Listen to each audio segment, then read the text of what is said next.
کہاں سے کھائی ان کی اماں نے روٹی؟ کہ مر جاتے ہیں یہ سارے.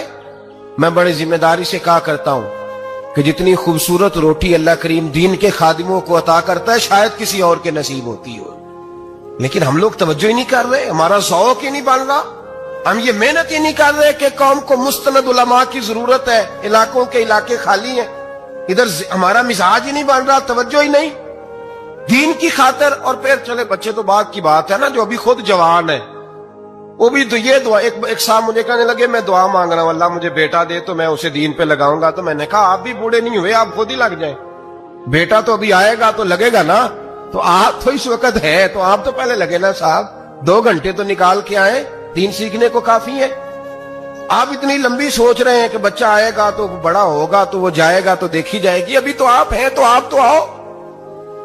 حضرت ابراہیم نے بچہ وہاں چھوڑا. یہاں سے جو عمرہ کرنے لوگ جاتے ہیں نا، جو حج کرنے جاتے ہیں، ان کو پتا ہے کہ وہاں دنیا کی ہر نعمت ملتی ہے، پھر بھی ڈبل ٹرپل پیسے لوگ جیبوں میں ڈال کے جاتے ہیں. حضرت ابراہیم جب وہاں لے کے گئے تو کوئی انسان نہیں تھا، پانی کا قطرہ نہیں تھا. 2 کلو کھجوریں، ایک مشکیزہ، بیوی کو تھمایا. ہمارے گھر میں ہزاروں چیزیں پڑی ہیں لیکن وہ جو توکل ہے نا وہ ختم ہو گیا ہے.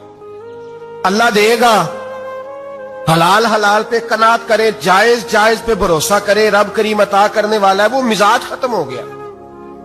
حضرت سیدنا ابراہیم علیہ السلام 2 کلو کھجوریں، ایک مشکیزہ پانی کا دے کر کے اور وہاں بٹھایا آپ نے اپنے بچے کو اور اپنی زوجہ جناب ہاجرہ کو، اور بٹھا کر کے یہ واپس پلٹنے لگے تو حضرت ہاجرہ سلام اللہ علیہ نے آواز دی، کہا ابراہیم کس کے سہارے پہ چھوڑ کے جا رہے ہیں؟ جہاں آب زمزم کا کنواں ہے نا، جو لوگ گئے ہیں جنہوں نے صفا مروہ کی صحیح کی ہے، صفا مروہ سے باہر نکلے نا، سرکار کی ولادت کا مقام ہے، اس جگہ پہ آب زمزم کا کنواں تھا. وہاں حضرت سیدنا ہاجرہ کو بٹھایا. کوئی چیز نہیں، کوئی درخت نہیں، کوئی کھیت نہیں، کوئی پانی نہیں، کوئی کنواں نہیں. وہاں بٹھایا اور بٹھا کر کے نکلنے لگے تو جناب ہاجرہ فرمانے لگی ابراہیم کس کے سہارے پہ چھوڑ کے جا رہے ہو؟ کہنے لگے اللہ کے سہارے پہ. تو پاک باز بی بی نے ایک لفظ پوچھا، کہا ابراہیم یہ میرے رب کا حکم ہے؟ یہ میرے بس جن کا عقیدہ توحید مضبوط ہو ان کے لیے ایک جملہ کافی ہوتا ہے، یہ میرے اللہ کا حکم ہے؟ تو جناب ابراہیم علیہ السلام فرمانے لگے ہاجرہ ہاں رب کا حکم ہے. جب یہ لفظ کہے تو چاہیے تھا نا حضرت ابراہیم تسلی دیتے، تو بی بی صاحبہ تسلی دینے لگی. عرض کرنے لگی ابراہیم اگر اللہ کا حکم ہے تو پھر آپ ہماری فکر نہ کرنا. اگر یہ رب کا حکم ہے تو پھر ہماری فکر نہ کرنا. جس رب نے ہمیں یہاں تک پہنچایا ہے وہ ہمیں کبھی بھی ضائع نہیں فرمائے گا، پھر فکر نہ کرنا. حضرت ابراہیم آ گئے. یہ بات آپ نے سنی ہوئی ہے، اشارہ کرنا مقصود ہے. 13 سال میں چلے مان بھی لیا جائے بعض روایات کی روشنی میں کہ آتے جاتے بھی رہے، لیکن مکمل دیکھ بھال اپنے بچے کی پرورش میں پورا حضرت ابراہیم علیہ السلام کا کردار، سارا کردار ماں کا تھا. میں جب خواتین کے بارے میں کوئی بات کرتا ہوں تو میں آپ کو اکثر کہتا ہوں کہ یہ صرف بیوی کے لیے حکم نہیں ہوتا، یہ ٹریننگ بیٹی کو دینی ہے اور بہن کو دینی ہے. یہ تربیت کرے اپنے گھر میں. میں تجربے کی روشنی میں یہ بات عرض کیا کرتا ہوں کہ بھائی بچے باپ کے فرما بردار اس وقت ہوتے ہیں جب اماں انہیں باپ کا فرما بردار کرتے ہیں، اور بچے باپ کے نافرمان بھی تب ہوتے ہیں جب اماں انہیں باپ کا. میں نے اپنے کانوں سے سنا ایک دفعہ ایک بچہ اپنے باپ سے کہہ رہا ہے آپ نے تو ساری زندگی باہر گزار دی، پیسے کمانا کون سا مشکل کام ہے، دکھ سکھ تو سارے اماں نے برداشت کیے، سکولوں میں وہ جاتی تھی، فلانا کام وہ کرتی تھی، فلانا کام. اب یہ سوچ اس کی ذاتی تو نہیں، یہ اس کو دی گئی ہے. اور اگر اس کو یہ سوچ دے دی جائے کہ اماں کہے کہ میں تو اپنوں میں رہی ساری زندگی، میں نے تو اپنوں میں وقت گزارا، اور تیرا باپ تو کئی دفعہ جنازے بھی نہیں پڑھ سکا، نے تو ماں باپ ایسے دفن کر دیے، وہ اگر یہ سوچ فراہم کرے تو پھر بچہ باپ کا فرما بردار ہوتا ہے. اور یہ والی روایتیں ہم بیوی کو سناتے ہیں، حالانکہ کس کو سنانی چاہیے؟ بولیے. بہن اور بیٹی کو. بہن اور بیٹی کو سنائیں یہ باتیں، ان کو سمجھائیں تاکہ آگے جا کے وہ جو گھر ترتیب دیں وہ گھر بڑا عمدہ اور نکھرا ہوا ہو. حضرت سیدنا ابراہیم 13 سال کے بعد آئے، چونکہ گھر میں اللہ تبارک و تعالیٰ کی دوستی کا چرچا تھا، اللہ تبارک و تعالیٰ کی محبوبیت کا غلبہ تھا. 13 سال کے بعد